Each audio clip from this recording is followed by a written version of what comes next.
All right, moving on straight to our next conversation.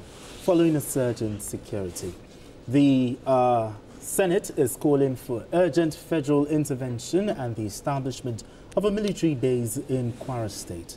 This comes in response to an alarming wave of killings, abductions and attacks by armed bandits, particularly in Kwara South Senatorial District and Ifelodun local government area of the state. According to the Senate, at least 142 people have been kidnapped, more than 70 killed, and around 25 communities completely deserted due to the escalating violence in the past 1 year. The motion, moved by Deputy Senate Leader Senator Oyelola Ashiru, described the region as a new theater of violent crimes in Nigeria's north-central zone. I mean, Kwara used to be very, very peaceful, but now they are now calling to site a military base in that state. But what is the strategic significance of establishing a military base in Kwara South? I'm happy that the Senate is coming into the fray now. I don't know of any state in the south that is even more peaceful than Kwara. Of course, Kwara is said to be part of the North Central, but some of us here believe. Let's agree to disagree. We believe they are part of us, but let's leave Nigeria alone. Now, that's no longer true. The criminality, kidnapping, terrorism that is happening in that place, and the government is not unaware. When you look at what the federal government is doing around, I think, is it Forest Guard or National Forest Guard? It is in response to the criminality going on in Kwara and other places. And when you look critically about what the government is doing, the National Forest Guards, or whatever they call them, are not meant right from the beginning to be deployed all over the country. They are meant to be deployed to critical areas where they are badly needed, like Kwara. And I can tell you, I'm not speaking for the government anyway, between now and December, you see a lot will change, because the new guys who have been trained, they're not like the conventional soldiers, you know, or DSS, or our civil defense, or police, and so on. No. They are trained basically on new realities of national security. Now, having a military base now.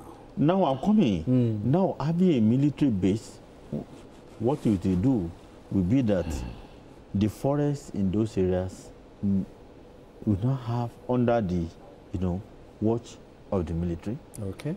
It will now become practically impossible. Okay, I will contextualize this for you. You know, when the late President Muhammadu Buhari was in charge, when it happened in Samfara, Katsina, and all other places, the man at that time, in his wisdom, felt that, let's have a military base here. Let's do this. And those you saw in Kwara today were not new criminals. They were criminals, those, apart from the ones that were able to be arrested or killed, the ones that escaped, they were the ones you saw in Kwara today.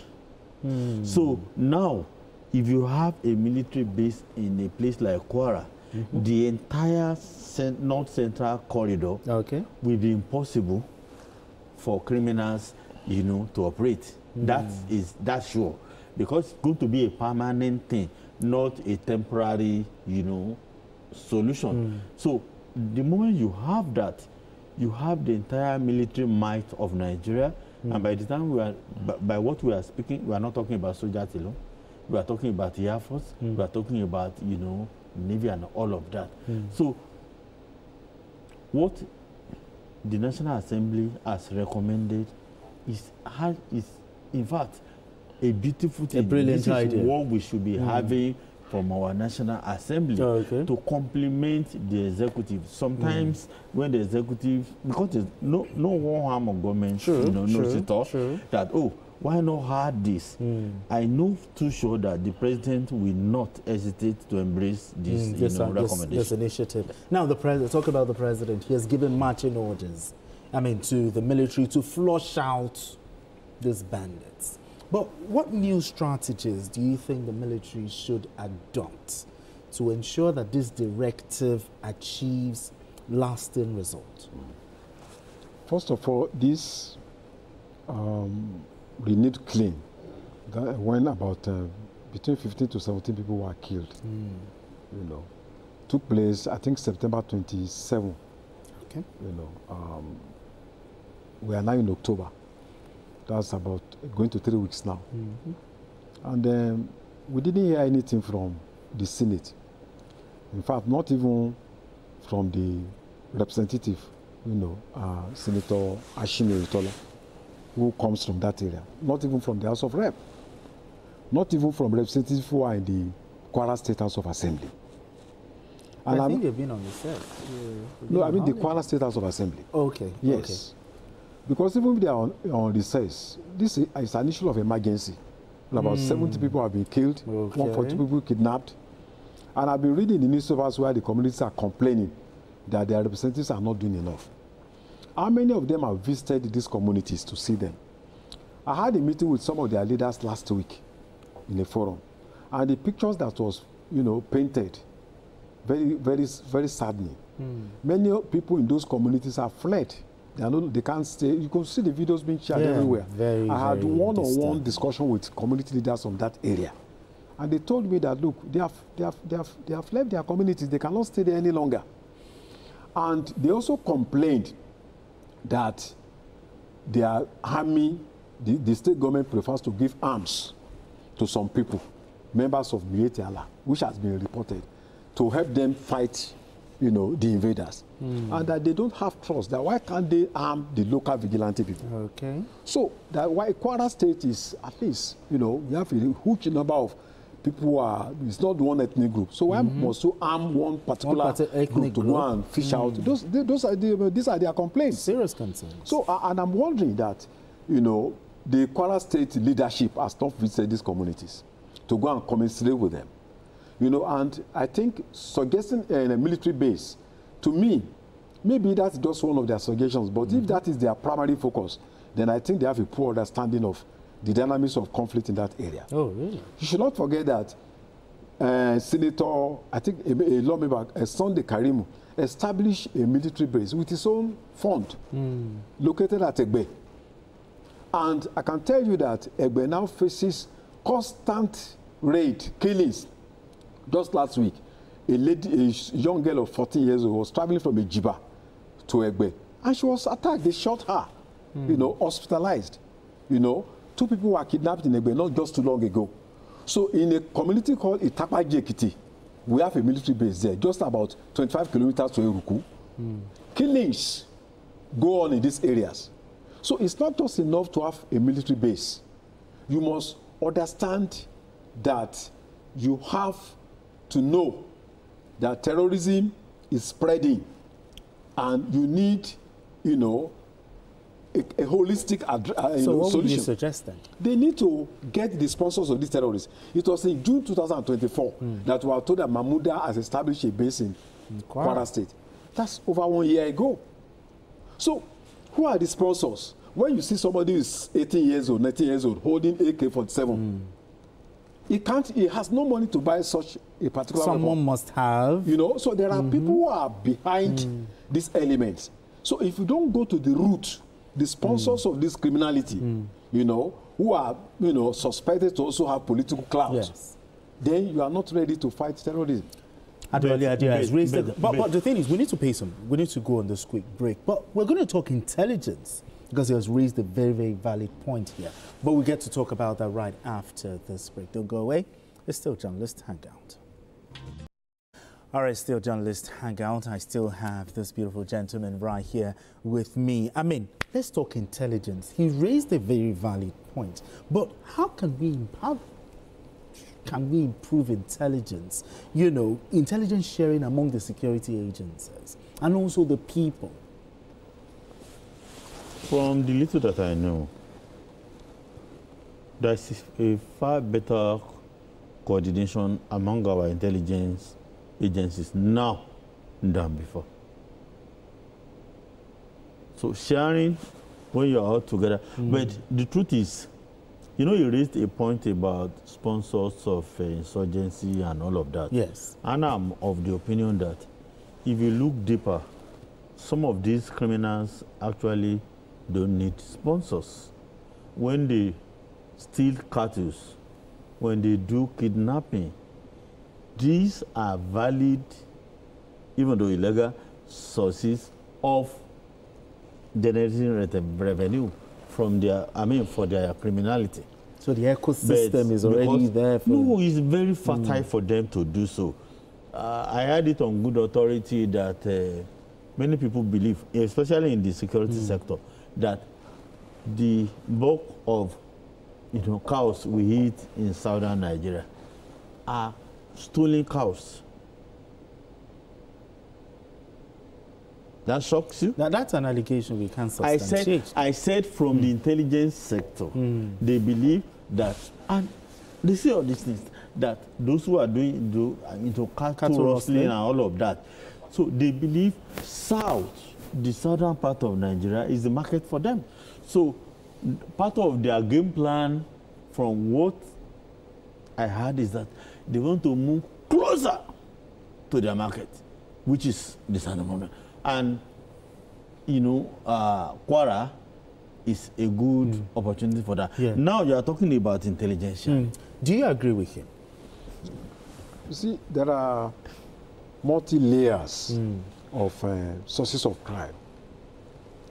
And some are just footnotes, while some give you a bigger picture.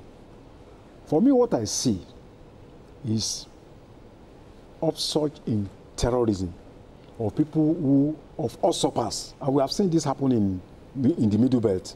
We have seen this happen in Benue, So there are people who are involved in terrorism who are not necessarily, herders. The agenda is political. Yes, the agenda is political, to destabilize the country, because some people cannot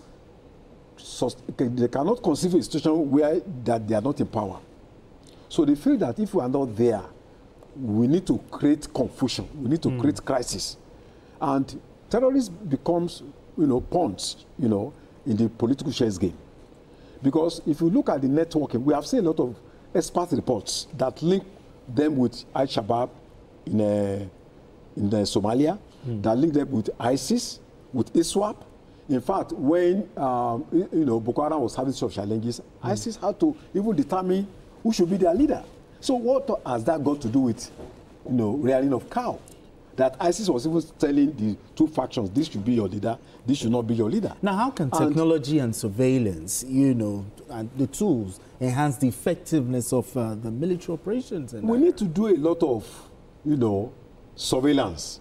If you have, with drones, you can locate the hideouts of these people. And I think the DSS has come out with one of the most profound, the DSS director, solutions. Each community should prepare itself in a legitimate manner, not getting yourself armed excessively, but moderate, capacity that can give you an advantage to have information, and then you can alert the authorities on time. For instance, if you have night vision binoculars in a community, you can see invaders coming from far distance, and you can, alert the authorities on time. When you say night binocular, it doesn't come cheap. Night vision, it's not expensive. It's not expensive. You can Google it. So communities themselves must be sensitized. When terrorists come to your community, you must be able to suspect and identify them, and then give information to the relevant authorities. Then you must also have, community leaders that will ensure that when strangers come into your community, you need to alert the authorities on time. This we are not doing. Even in some cases, traditional rulers collaborate. They collaborate with them. See, so okay, now he mentioned tradition. What should be the role of the state governments and local communities? See, to some extent, I agree with him. You look at our problem, which I don't believe starts with this government.